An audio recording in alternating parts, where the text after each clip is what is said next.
Japan is the world's third largest economy. It is also, it turns out, one of the most dangerously exposed nations on Earth to a war that started Lixil miles away, and the damage isn't showing up where anyone expected. People expected pain at the gas pump. What actually happened is that Toto, one of Japan's most iconic manufacturers, stopped taking orders for bathroom units. Lixil and Panasonic Housing Solutions stopped giving delivery dates entirely. Construction projects in Niseko, the luxury ski resort town, may not finish on schedule because there isn't enough plastic foam to insulate the walls. This is the Naphtha story, and it's stranger and more important than the oil price headlines suggest. On February 9th, the United States and Israel launched an air campaign against Iran. Within days, Iran closed the Strait of Hormuz, the 21-mile-wide choke point through which roughly 80% of the world's traded oil passes. By March, the International Energy Agency called it the largest supply disruption in the history of the global oil market.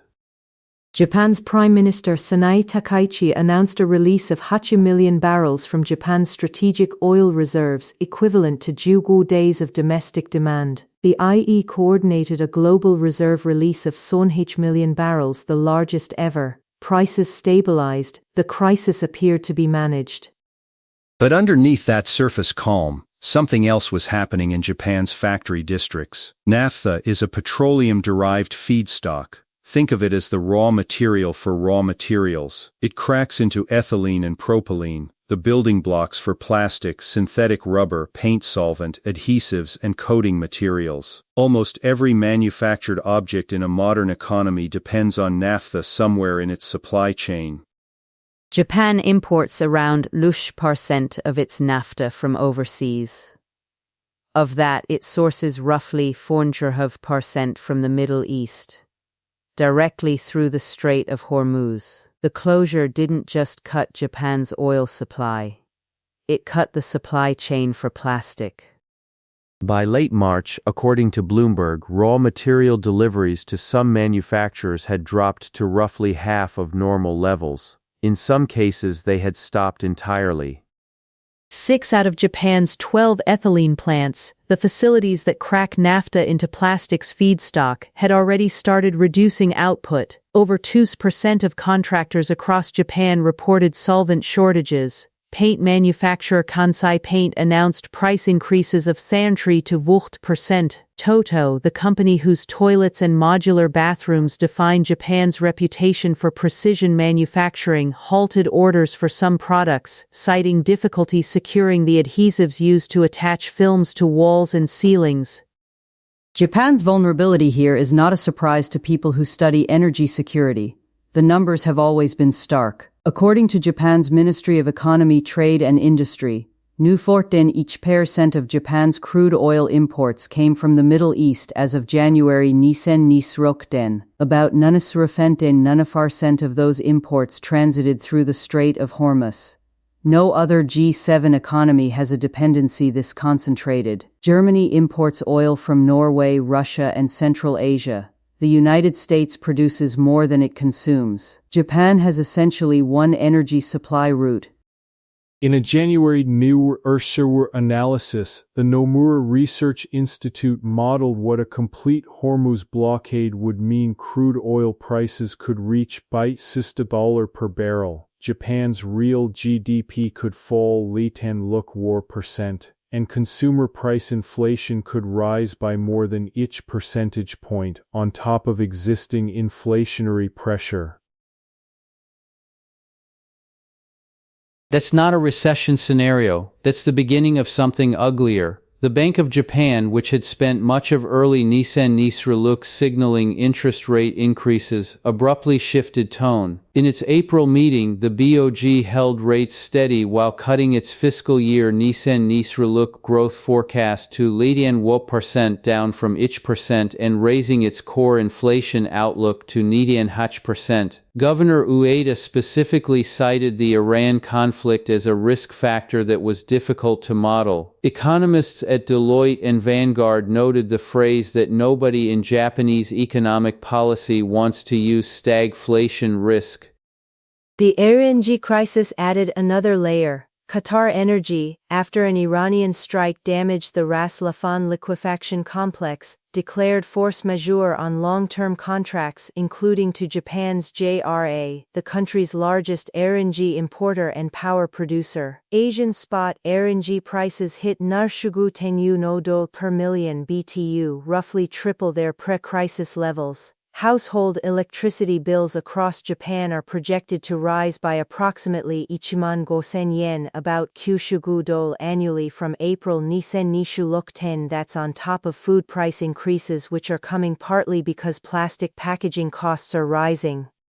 Japan's just-in-time manufacturing system, arguably the country's greatest industrial export to the world, was designed to eliminate waste and inventory. It was not designed for a world where the feedstock for plastic stops arriving at all. Here is where the story gets genuinely strange. As the Strait of Hormuz crisis deepened, Japanese manufacturers facing naphtha shortages began exploring alternative sources. Nikkei Asia reported in April that Japanese firms are now turning to China to source the petrochemicals they can no longer get from the Middle East. This, at the same time Japan is navigating ongoing tension over China's rare earth restrictions, which we covered in episode 1, and trying to reduce its economic dependence on Beijing. The geopolitical situation, in other words, is pushing Japan toward the very supplier it is trying to diversify away from. The government's response has been methodical. On May 1st, Prime Minister Takaichi announced that Japan has secured sufficient naphtha supply to last into 2010. Imports from non-Middle Eastern sources, the United States, Algeria and Peru, are expected to triple in May relative to pre-crisis levels. The government has also directed Japan's refining sector to prioritize domestic cracking of the crude from strategic reserves, converting oil stockpiles into the naphtha feedstock the factories need. In the medium term, Japan has opened trade talks with the Mercosur bloc, Brazil, Argentina, Uruguay, Paraguay, partly to diversify critical material supply chains. Brazil alone holds 90 million metric tons of rare earth reserves, second only to China, and significant petrochemical production capacity. The conversations that started because of rare earths are now being accelerated by a naphtha crisis. There is a longer story here about Japan's structural energy choices. Japan shut down almost all of its nuclear power fleet after Fukushima in Nisen. Despite recent reversals, several plants have restarted. Nuclear still provides only a fraction of its PRID-due contribution to the grid. The energy security rationale for nuclear, which Japanese policymakers argued throughout the 2010s and were largely ignored for, is now undeniably obvious. Japan is the country that invented lean manufacturing, Kaizen, and the relentless elimination of single points of failure in production systems. It turns out the country applied none of that logic to its own energy supply chain. One war, in one narrow strait, is now affecting whether a family in Fukuoka gets their bathroom renovation done on time, and whether patients in Japanese hospitals can access plastic medical devices they need.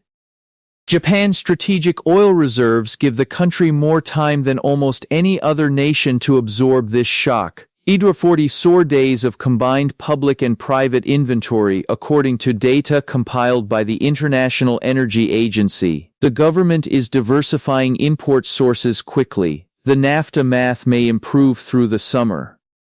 But the Hormuz crisis has done something that no amount of government assurance can fully undo. It has made visible a structural fragility that Japan had been for decades unwilling to fully confront. The question Japan now has to answer is not how do we survive this crisis? Japan will survive it. The question is now that we can all see the single point of failure in the world's third largest economy. What are we prepared to change? The answer to that will determine whether Japan emerges from this year with a genuinely diversified energy security strategy, or whether it waits for the next crisis to ask the same question again. Word count 10 wall 5 words. Estimated duration 5 minutes. Format news flash.